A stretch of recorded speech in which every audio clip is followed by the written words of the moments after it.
Vamos falar sobre a situação na Ucrânia, hoje, dia 23 de novembro de 2022, são 8 horas da manhã aqui no Rio de Janeiro, 2 horas da tarde lá em Kiev, no momento que eu gravo esse vídeo, e neste momento a Ucrânia inteira está novamente sob alerta de mísseis, dá para ver aqui todas as cidades, alguns lugares já receberam detonação, já tem algumas informações de chegadas lá de mísseis russos, mas até aqui a gente não tem uma noção ainda do tamanho do dano, né? Os russos também atingiram a cidade de Vilniansk, próximo aqui a Zaporizhia, e mataram um bebê de 1 dia de idade. Poxa, que chato isso. O míssil caiu na maternidade da cidade, destruiu a ala, estava o médico, a mãe e o garoto no local onde caiu o míssil, e infelizmente o bebê de 1 dia de idade acabou vindo a óbito. Mais um absurdo ataque russo. Os ucranianos atingiram vários alvos militares aqui na Crimeia ontem e também tomaram ou estão brigando em Tokmak. Como é que pode? Tokmak está aqui no meio da área ocupada pelos russos. Como é que pode ter ucraniano brigando aqui? Será que é o início da contraofensiva ucraniana aqui na região de Zaporizhia? Vamos ver esses assuntos em detalhes. Essas notícias foram sugeridas por Foi Roubado, Faz o L de Sunguinha, Gertrudes e várias outras pessoas. Obrigado aí ao pessoal que sugeriu a notícia. Obrigado a você que está assistindo o nosso vídeo. Se você gosta do nosso conteúdo, por favor, deixe o seu like e se inscreva aqui no canal, né? Pois bem, como vocês estão vendo, neste momento que eu estou gravando o vídeo, os mísseis estão no ar, endereçados a várias cidades na Ucrânia. Vários sistemas antiaéreos já interceptaram mísseis, alguns já chegaram a cair em alguns locais. Esse daqui foi em Dnipro, né, na cidade de Dnipro, mas a gente não tem ainda uma noção do tamanho do ataque russo hoje. Hoje existe ataque de verdade, a gente só não sabe até onde que vai isso daí, qual que é o alvo dos russos nessa situação, né? Isso foi avisado hoje cedo, que havia informação que nos próximos dias, ou talvez hoje ou amanhã, haveria um ataque massivo, né? E agora o pessoal falando aqui, ó, que já tinham 9 aviões Tu-95, bombardeios estratégicos, que saíram do campo aéreo de Engels, em Saratov, por volta das 11 horas da manhã, lá na Rússia, né? E o lançamento provavelmente após ao meio-dia, ou seja, eu já estou tendo, já chegaram alguns dos mísseis lá, é nesse momento que a gente está gravando aqui o vídeo que está acontecendo, né? Bom, certamente eu vou falar o resultado desse bombardeio no Twitter, e amanhã, no vídeo de amanhã, se tiver alguma coisa significativa, a gente fala amanhã também, né? Antes disso, na madrugada, os russos atingiram a cidade de Vilnianka, que é um vilarejo próximo a Zaporizhia, e destruíram a maternidade do hospital, matando um bebê que tinha 1 dia de vida. Nasceu ontem um bebê, infelizmente hoje veio a óbito por um absurdo russo desse, realmente uma coisa que é chocante, né? Infelizmente esse tipo de coisa não é incomum, né? Os russos vivem bombardeando várias cidades ali na região, mas um caso desse é particularmente trágico, isso está repercutindo bastante na mídia internacional. Bom, teve também bombardeio em Kherson, tá? Isso daqui é na cidade de Kherson. Eu não vou tocar esse vídeo porque o áudio dele está muito alto, o pessoal reclama, enfim. Mas dá para ver aqui os prédios e a fumaça aqui. Houve, na verdade, vários bombardeios aqui na região de Kherson, novamente, né? Porque já teve isso ontem, a gente falou isso ontem, hoje teve novamente esses bombardeios aqui na região, né? A gente vai falar que tem umas coisas estranhas que os russos estão fazendo aqui, vamos tentar entender isso depois, mas realmente o bombardeio, eles estão repetindo isso de um dia para o outro, né? Outra coisa que teve foram 3 ataques ucranianos, em Sevastopol, em Balaklia e em Evaptória.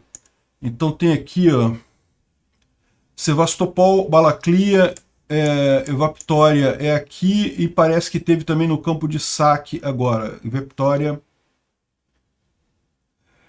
teve 2 aqui em Evaptória, né? Tem os vídeos aqui do que aconteceu, não dá para ver muita coisa, a verdade é essa, dá para ouvir.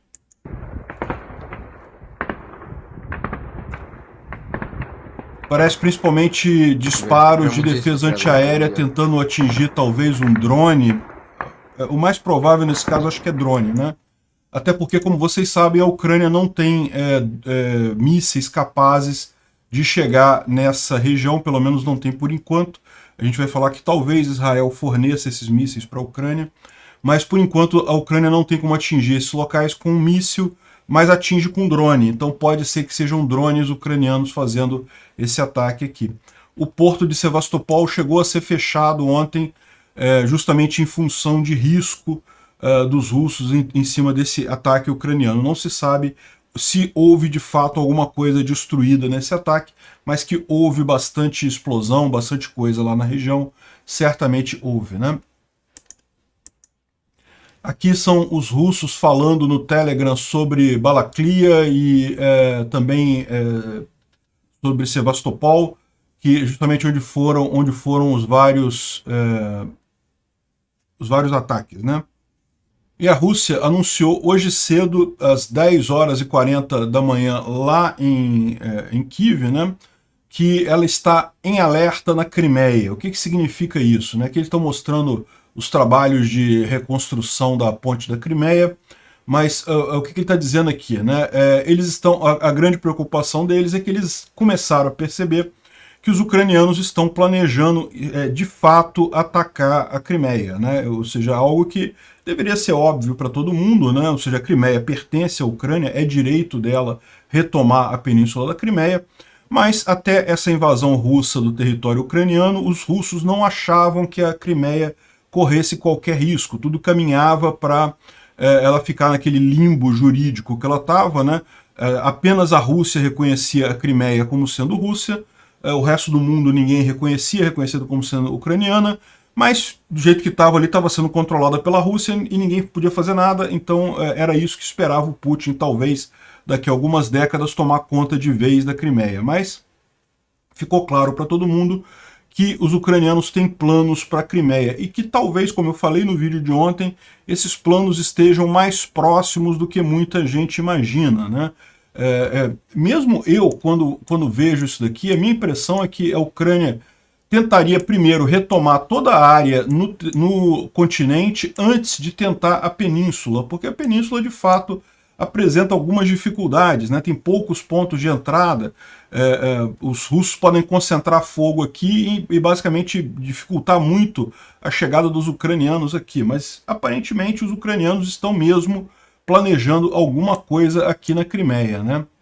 Eles colocam aqui que a península é bastante valiosa, tanto a Ucrânia quanto a Rússia consideram ela bastante importante, estrategicamente e simbolicamente. O Putin, essa foi a grande coisa que deu um boost de moral no Putin lá em 2014, quando ele invadiu a Crimeia, mas perder a península pode ser um golpe fatal na autoridade do Putin, né? Então, e a Crimeia pode tomar, a Ucrânia pode tomar a Crimeia de volta. É difícil fazer previsões numa guerra, mas parece que ambos os lados estão se preparando para exata essa ocasião, né? Então, é o que o pessoal está falando aqui. A Rússia está realmente preocupada com a Crimeia já, muito mais do que com o sul da Ucrânia aqui, com Zaporizhia, com Kherson, né? E só para complementar aqui, nesse artigo aqui do Kyiv Post, ele lembra que o governador de Mykolaiv assegurou que a península de Kimburny já está tomada, as cidades que pertencem a Mykolaiv, né? Lembra, a gente viu ontem que houve a confirmação pelo exército ucraniano que há uma ofensiva aqui na península de Kimburny. Os ucranianos estão, de fato, fazendo operações militares aqui, mas pediram silêncio operacional, então não estão avisando exatamente que ponto que está isso, se já tomaram alguma coisa, não tomaram. O que a gente tem, como eu falei, é justamente o governador de Mykolaiv que falou que Mykolaiv inteira já está sob domínio ucraniano. E Mykolaiv inteira sob domínio ucraniano significa que essas três cidadezinhas que tem aqui, ó, porque repara, a fronteira do Oblast, né, de Mykolaiv, ela vem aqui, ó, e ela corta a península, né? A maior cidade da península, que é Heroisk, ela fica no Oblast de Kherson mesmo. Mas existem três cidades aqui, essas três cidades aqui que são as maiores, o resto aqui é vilarejo, tá? Acho que as principais são essa daqui e essa daqui, ó.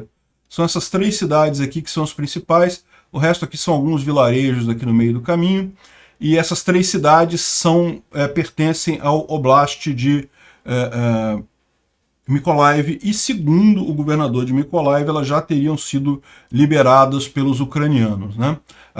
O limite estaria aqui em algum lugar aqui do resto da península, talvez em Heróis, que talvez antes. E como o exército ucraniano está fazendo silêncio operacional, a gente não vai saber muita coisa até eles se sentirem confortáveis para falar isso, né? Para colocar esse caso, né? Agora, uma coisa que o pessoal está explicando nesse artigo aqui, que eu achei interessante de trazer para vocês, é que a gente estava vendo, eu particularmente cheguei a cogitar que isso daqui seria justamente a forma dos ucranianos iniciarem a ofensiva deles na margem leste do Dnipro, né? Eles poderiam botar armas aqui, coisa e tal, e daqui fazer a ofensiva para retomar a margem leste de cá.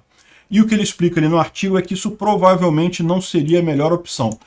Embora os ucranianos queiram tomar a península, eles querem fazer isso não para desencadear a contraofensiva aqui, mas apenas para proteger essa entrada do rio, para ter controle sobre essa entrada do rio, assim evitando que os russos tenham esse controle, né? Isso permite que, por exemplo, navios possam chegar a Mykolaiv. A Kherson seria complicado porque essa área aqui ainda continua em controle dos russos, mas pelo menos se eles tiverem controle sobre essa área aqui, Mykolaiv, que é nesse outro rio aqui, o rio Southern Bug, poderia transitar os navios aqui, né? Então isso é o objetivo deles nessa região. É justamente ter o controle sobre a boca do rio, não é necessariamente forçar a ofensiva aqui, porque como eles explicaram, embora de fato essa península seja muito difícil para os russos defenderem, ela também seria muito difícil para os ucranianos lançarem uma ofensiva, né? Como a gente falou, a região toda aqui é muito precária, só tem estrada de chão, e para os ucranianos trazerem munição e tanques, esse tipo de coisa, seria extremamente complexo fazer isso. Aqui é uma distância muito grande.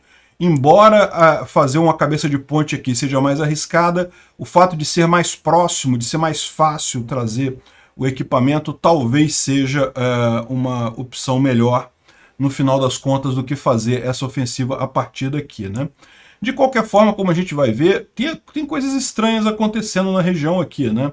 A gente falou sobre os ucranianos estarem bombardeando várias cidades aqui ontem e muitos recrutas novos russos que estavam aqui terem fugido da margem leste. Então, assim, pode ser que realmente tenha um outro caminho sem envolver a península. A península é outra história completa. E agora a grande surpresa de ontem, que pegou muita gente assim, peraí, como assim, né? As forças ucranianas destruíram uma base russa em Tokmak, e até aí tudo bem, porque você vê aqui Tokmak é essa cidade aqui, dá para ver que ela está bem fundo aqui na área ocupada pelos russos, e em tese você pode, ok, usou HIMARS, né, destruiu a base russa que tinha aqui, mas por que então que os russos que estavam aqui saíram em direção a Molochansk, essa outra cidade aqui? Os russos recuaram em direção a Molochansk. Então tem a informação aqui de que o próprio comando das forças ucranianas falou que as tropas russas estão se reagrupando em Molochansk. Aí, ou seja, que coisa estranha, né? Como é que pode isso aqui? Será que os ucranianos já estão avançando, já estão chegando aqui próximo? Essa área toda aqui é uma área que não tem quase nada. Tem vilarejos aqui, se você entrar, um monte de vilarejozinho, mas é tudo coisa pequena, nada que possa fazer uma posição defensiva séria aqui, né? Mesmo o rio, o único rio que tem aqui é um rio muito pequenininho. Então, ou seja, em tese, não seria muito surpreendente os ucranianos avançarem aqui, né? Seria um primeiro passo natural para chegar a Melitopol, tomar Tokmak, né? Então, será que os ucranianos já começaram esse movimento?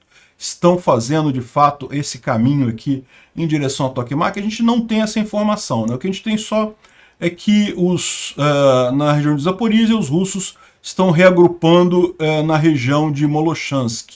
Ou seja, o inimigo liberou várias posições e bloqueios de estradas próximos a Molochansk. Então, ou seja, ele realmente... a gente está falando de Tokmak, né? Tokmak que é próximo aqui. Agora, O problema é o seguinte, o problema é que Tokmak é uma via, um local importante em termos de ligação, né? Você vê, passa essa estrada de ferro aqui, que é uma estrada de ferro extremamente crucial para os russos, porque o mesmo problema que eles têm aqui em Volnovakha, eles têm aqui em Tokmak. Se deixarem tomar Tokmak, eles não vão conseguir mais usar essa via férrea aqui. E sem essa via férrea aqui, repara, não há via férrea mais aqui ao sul. Ou seja, eles ficariam novamente sem trem, sem poder abastecer a Crimeia via trem, né? Hoje eles estão usando essa ferrovia aqui para abastecer a Crimeia. Ficariam sem essa possibilidade. Então, assim, parece realmente uma coisa estranha o que está acontecendo aqui. Não dá para saber ainda exatamente o que é. A gente já viu vários... O Mike Martin é um especialista que sempre fala nessa região aqui, ó, ele marcou com 3 aqui, que ele acha que isso daqui vai ser por onde os ucranianos vão de fato avançar. Ele explica aqui no mapa dele, aqui desenhado com cera, né, com giz de cera, né, que aqui no sul os ucranianos estão de fato fazendo a preparação para o ataque, mas é algo que deve acontecer mais adiante. Deixa eu tirar minha cabeça aqui para não atrapalhar o mapa. Eles estão vindo pela península de Kimburni aqui, mas isso aqui ainda vai se desenvolver mais adiante, né? Não deve mudar nada imediatamente. Os ucranianos estão mais preocupados em destruir as bases russas nessa região. Aqui na região do Donbás, os russos que estão na ofensiva ali em Bakhmut, mas não estão conseguindo avançar muito. Aqui na região norte, os avanços são poucos por causa da lama. Agora, o que sobra é justamente Zaporísia. Zaporísia é onde poderia-se ter uma iniciativa neste momento. Então, assim, pode ser o início da contraofensiva aqui? Até pode, mas eu acho pouco provável, né? A gente vai falar depois sobre a entrevista do Arestovich, e ele fala especificamente que, na verdade, o que ele acha que está acontecendo aqui é simplesmente os ucranianos tentando destruir a tentativa russa de avançar em Ruliapole. Lembra que a gente mencionou que os russos colocaram uma grande quantidade de tropas aqui em Polony para avançar sobre Ruliapole, e os ucranianos também têm muitas tropas aqui, não vai ser fácil esse avanço. O que ele acha que está acontecendo é um avanço preemptivo ucraniano aqui para atingir essas tropas que estão preparadas do lado de cá. Ou seja, o objetivo ucraniano ainda não é tomar Tokmak. Tokmak estaria muito bem defendida para ser tomada assim facilmente, exigiria um planejamento maior, mas eles chegaram próximos aqui. Por quê? Não porque eles estão indo em direção a Tokmak, mas porque eles estão tentando atingir as tropas russas que estão aqui em Polony, evitando que elas tenham força para avançar sobre Ruliapole, né? Enfim, a gente não sabe ainda o que é isso daqui. Vamos entender, vamos ver o que está acontecendo, porque tem mais uma coisa estranha aqui nessa história, que tá vendo esse monte de torrezinha aqui, ó? É a indicação que você tem aí de que os russos estão construindo linhas defensivas ao longo dessa estrada aqui. Aí você para pensar, que diabo que os russos estão fazendo fortificações nessa região aqui, né? Ou seja, exatamente o que eles estão querendo proteger. Porque é no meio da área tomada por eles, né? Não está nem perto da Crimeia, nem nada, né? Agora, uma coisa que pode ser verdade, uma coisa que pode ser de fato uma indicação disso daqui, como a gente falou ontem, né? Existe negociações com a ONU para a IAEA tomar conta da usina de Enerhodar. Não seria muito estranho imaginar que os russos estão querendo fazer uma fortificação aqui, imaginando que essa parte norte aqui do Oblast de Kherson não tem nenhuma cidade muito significativa, não tem nada muito crítico, então talvez os russos estejam pensando em liberar uma parte aqui, fazer mais um recuo estratégico e liberar isso daqui, e queiram proteger apenas essa via aqui para chegar até as tropas deles aqui em Kherson e a Crimeia, né? Manter o corredor de terra aqui da Crimeia, mas numa área muito menor do que eles têm hoje. É possível isso? Não sei. A indicação é muito frágil por hora. Eu, por hora, acho que não é nada disso, mas vamos ver como que se desenvolve isso aqui. A gente sabe só que teve alguma coisa lá em Tokmak ontem, né? Um outro motivo que diz contra isso é justamente o que levanta o Tendar aqui, sobre a questão do tamanho da linha de frente, né? A linha de frente agora está no menor tamanho possível. O total é 880 quilômetros a linha de frente dessa guerra. mas 380 são rios, principalmente o Dnipro. Então isso deixa 350 quilômetros de linha de frente, que realmente é linha de frente ativa, que as partes podem avançar, né? E ele fala aqui que em Zaporizhia seria a menor dessas linhas, com apenas 115 quilômetros, e é que também está mais quieta há bastante tempo. Mas a Ucrânia tem colocado forças consideráveis aqui nessa região, né? No Donetsk, você tem uma linha ativa com bastante coisa, os russos têm tentado avançar, mas não conseguem. E aqui no leste, como a gente falou, está meio devagar por conta da lama e coisa e tal. Os ucranianos estão avançando, mas estão avançando devagarzinho, né? E o Tendar faz a previsão aqui de que em algum momento, sim, os ucranianos vão avançar na região de Zaporizhia, né? Segundo ele imagina que vão atingir o Mar de Azov em março ou maio do ano que vem, e mais adiante, no verão do ano que vem, vão chegar na borda da Crimeia. Ou seja, a expectativa dele é que eles vão avançar até chegar aqui no Mar de Azov e em algum ponto aqui na borda da Crimeia. E, na visão dele, provavelmente Putin não vai sobreviver a isso, vai cair antes disso. Vamos ver, tem muita coisa ainda nisso daí. Eu não sei se eu sou tão otimista assim, adoraria que fosse verdade, mas vamos ver como é que avança isso daí. Por outro lado, né, aquilo que eu falei, pode ser que eles já estejam avançando, pode ser que esse avanço aqui já seja uma tentativa aí de chegar em algum lugar aí, né? O Arestovich fez mais uma live dele, tem umas informações importantes aqui, né? Ele fala sobre a Rússia que está fazendo o bombardeio lá de várias partes de Kherson, inclusive a cidade de Kherson. Houve uma pessoa morta ontem, vários feridos, infelizmente. E é curioso, né? Como é que a Rússia diz que Kherson é uma cidade russa e eles continuam bombardeando, né? Em Melitopol, as forças russas mencionam uma contraofensiva ucraniana com tropas ucranianas na direção de Melitopol. Apesar disso, isso são apenas algumas táticas e manobras e respostas à tentativa russa de ataque em Ruliapole.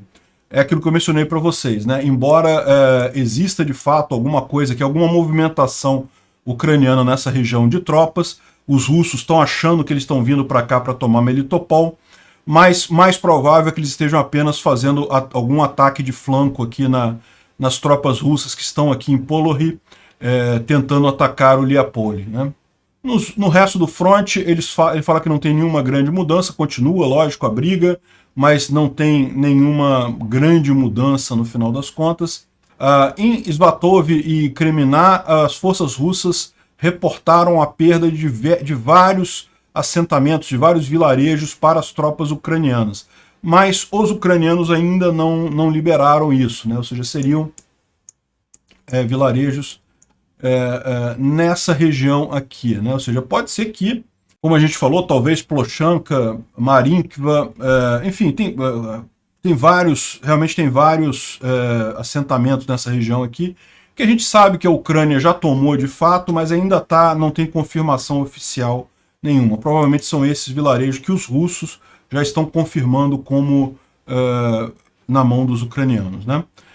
Parece que os oficiais ucranianos estão tentando fazer uma evacuação de Kherson para os meses de inverno para regiões mais centrais da Ucrânia por conta da dificuldade de colocar energia elétrica, água e calefação em Kherson, né? Como vocês sabem, os russos destruíram toda a infraestrutura da cidade e agora com o inverno apertando, os ucranianos evidentemente estão trabalhando para restaurar todas essas comodidades lá em Kherson, mas pode ser que seja necessário realmente a evacuação do pessoal lá, né? Além disso, com a Rússia atirando a partir da margem esquerda do Dnipro, isso pode ainda danificar coisas ali. Ele fala aqui sobre a situação de Belarus, mas é aquela mesma história que a gente já falou antes, que Belarus pode entrar na guerra, e ele chega à mesma conclusão que eu falei aqui, né?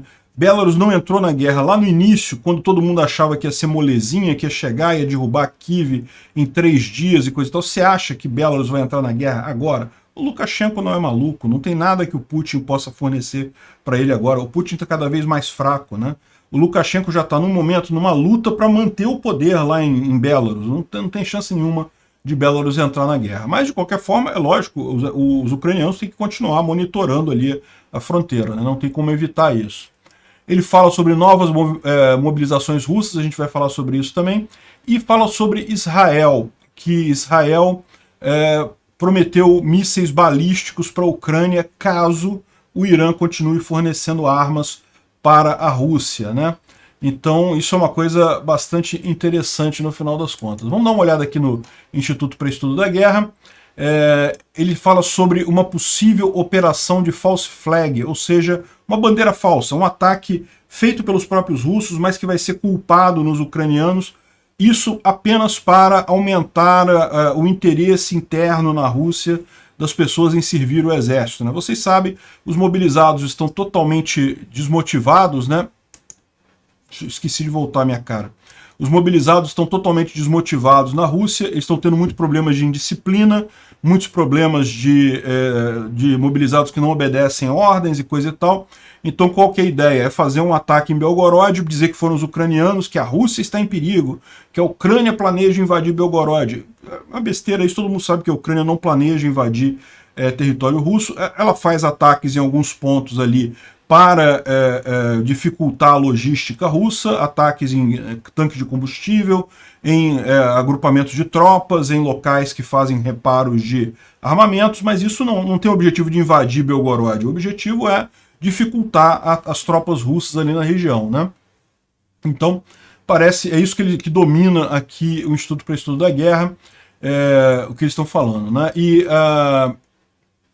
ele fala também sobre o fato de que a Rússia depletou muito o arsenal de mísseis de precisão, mas que estão planejando fazer um ataque no curto prazo, né? A gente está vendo isso acontecer nesse exato momento aqui, né? Enquanto a gente está gravando esse vídeo, isso está acontecendo. Eu estou até acompanhando aqui para ver se tem mais informações sobre esse tipo de coisa, né? E eles colocam também que a Rússia está tendo problemas para encomendar novos mísseis para o seu arsenal, justamente devido às sanções. Bom, os ucranianos receberam helicópteros Sea King do Reino Unido, são bons helicópteros aqui, um já chegou, parece que os outros dois estão a caminho, né? E aqui uma outra notícia é que a Rússia está planejando uma nova onda de mobilização parcial para o inverno, ou seja, agora para dezembro. A gente já tinha falado sobre isso, né? E parece que eles estão falando que até 300 mil russos já foram mobilizados, mas tiveram vários problemas com essa mobilização corrente, e agora estão querendo complementar, fazer mais uma mobilização de talvez até 750 mil. O problema é que eles não têm equipamento, não têm dinheiro para isso. Então esse é o problema que eles estão tentando resolver lá, né? Como que você faz uma mobilização desse tamanho se o pessoal roubou todo o equipamento que foi comprado, fez corrupção em todas as licitações e coisa e tal? Fica uma situação realmente complicado para isso aí, essa mobilização lá na Rússia, mas está sendo considerada. Bom, aqui tem um papel russo dizendo que os russos estão querendo voltar o nome de Volgogrado para Stalingrado. Stalingrado, para quem não sabe, é o nome de uma cidade da era soviética que foi cercada pelos nazistas na Segunda Grande Guerra, foi totalmente destruída na guerra e coisa e tal, mas que depois mudou de nome, né, quando acabou a União Soviética, se tornou Volgogrado. A cidade fica até relativamente perto aqui da Ucrânia. Aqui, ó, Volgogrado. Volgogrado é a antiga Stalingrado e parece que agora tem pessoas defendendo a história de voltar para o passado aqui. A gente se sente forte na nossa história. Ou seja, realmente uma coisa meio, assim, triste isso, né? Triste, na verdade. E, por falar em coisa triste, vocês sabem, hoje cedo aconteceu em Israel um atentado terrorista muito triste, matou um garoto de 13 anos ou 16 anos, não sei exatamente, mas repara aqui o comentário que o Prigozhin fez no canal deles lá, no Grey Zone, que é o canal do grupo Wagner, né? Ele falando aqui, ó, em Jerusalém, duas explosões aconteceram no território ocupado pela informação por Israel. Até aqui ninguém tomou responsabilidade, nem há versões de acusação sendo feitas contra outras partes, mas é assumido que isso é o trabalho de milícias palestinas que têm lutado a ocupação israelense por mais de 2000 anos. ou então iranianos antifascistas contra quem Israel cometeu um número de crimes por décadas, né? Ou seja, olha só o cara. Esse cara é o cara que diz que luta contra o nazismo. Ele é contra Israel, ele diz que a Palestina foi ocupada por Israel, e ele diz que Israel cometeu crimes contra o Irã. Ou seja, esse cara é o contrário, ele é um nazista dessa história, né? E, de fato, o Parlamento Europeu quer reconhecer o Grupo Wagner como uma organização terrorista, né? Isso daí, na prática, não tem um efeito muito grande, mas pelo menos vai dificultar o grupo de conseguir, por exemplo, financiamento na Europa ou alguma coisa do tipo, né? Agora, o que teve efeito imediato foi justamente que o Parlamento Europeu acabou de adotar uma resolução reconhecendo a Rússia como um Estado patrocinador do terrorismo. Isso é uma coisa muito significativa, tá? Isso daqui foi a justificativa usada pelos Estados Unidos para invadir o Afeganistão lá em 2001, né? 2001 e 2002. Enfim, invadiu o Afeganistão depois dos ataques de 11 de setembro, né? Os Estados Unidos declararam a Rússia um Estado, declararam o Afeganistão um Estado patrocinador do terrorismo, porque de fato a Al-Qaeda estava operando dentro do Afeganistão, e daí isso justificou a invasão do Afeganistão. Ou seja, essa declaração do Parlamento Europeu, isso pode dar justificativa para essa guerra, do jeito que está caminhando, com a derrota da Rússia e coisa e tal, justificar até uma eventual invasão da Europa na Rússia para acabar com o Estado patrocinador de terrorismo, que seria o Estado russo, né? Por hora é apenas uma declaração, não tem nada ainda prático associado a isso, mas é uma declaração de peso. Saiu em várias mídias por aí essa notícia, né, de que Israel disse que vai prover a Ucrânia com mísseis balísticos de precisão se Moscou comprar mísseis do Irã. Qual que é a história até aqui, né? O Irã nega que esteja fornecendo armas para a Rússia, mas a gente sabe que forneceu sim uma grande quantidade de drones. Só que a Rússia está com poucos mísseis, a gente está explicando, eles estão usando muitos mísseis para fazer esses ataques na infraestrutura ucraniana, mas eles mesmos estão ficando no final sem mísseis. E daí eles queriam comprar mísseis do Irã. E o Israel deu esse aviso, né? Ou seja, se o Irã vender mísseis para a Rússia, Israel vai vender mísseis para a Ucrânia. Seria uma ótima sugestão isso daí, eu acho que faria uma diferença muito grande. Com esses mísseis balísticos, a Ucrânia poderia atingir basicamente qualquer coisa em todo o território da Rússia. Na verdade, não é mais nem da Crimeia ou coisa e tal. Se tiver alguma instalação lá em Moscou, sei lá, o Kremlin, que a Ucrânia julgar útil, pode ser atingido com esses mísseis, né? Então, por hora, eu acho que o objetivo maior aqui é apenas impedir que o Irã forneça armas para a Rússia, mas vamos aguardar para ver o que vai acontecer com isso, né? Outra notícia interessante que saiu ontem foi justamente que identificaram quem está por trás do canal Haibar do Telegram, né? A gente já usou algumas informações deles, algumas imagens, fazem uns mapas muito bem feitos e coisa e tal, e aparentemente é uma dupla. São dois rapazes, um de 44 anos e outro de 31 anos, que um deles é ligado ao exército e o outro é ligado a... Um era até oficial do exército russo, mas saiu, e o outro é programador de computadores. Então, os dois se juntaram e montaram esse coisa, né? É o Denis Shukin, de 44 anos, e o Mikhail Svinchuk, de 31 anos, né? Os dois é que montam esse negócio. Originalmente era só um passatempo deles fazer o canal. Eles falavam principalmente da briga na Síria, da Rússia na Síria, mas com o evento da guerra na Ucrânia, eles passaram a cobrir a guerra e ganhou muita popularidade na Rússia o canal deles. Então, hoje em dia, eles têm propagandas significativas, tem muita coisa lá funcionando para eles, né? Então, eles têm ligação com o Prigozhin. O Prigozhin foi patrocinador deles lá no início. Suspeita-se que ainda tenha muita influência dentro desse canal do Haibar, mas parece que não é mais uma influência tão direta como já teve no passado, né? Enfim, É interessante saber aí como é que está desenvolvendo essa cultura russa de contra-informação lá dentro da Rússia, né? Obrigado por assistir o vídeo até o final. Além de curtir, compartilhar e se inscrever no canal, considere se tornar patrocinador com valores a partir de R$ 1,99. Clique no botão Seja Membro abaixo para saber as condições e vantagens de patrocinar o canal. Mais informações sobre o nosso projeto, visite nossos sites indicados na tela.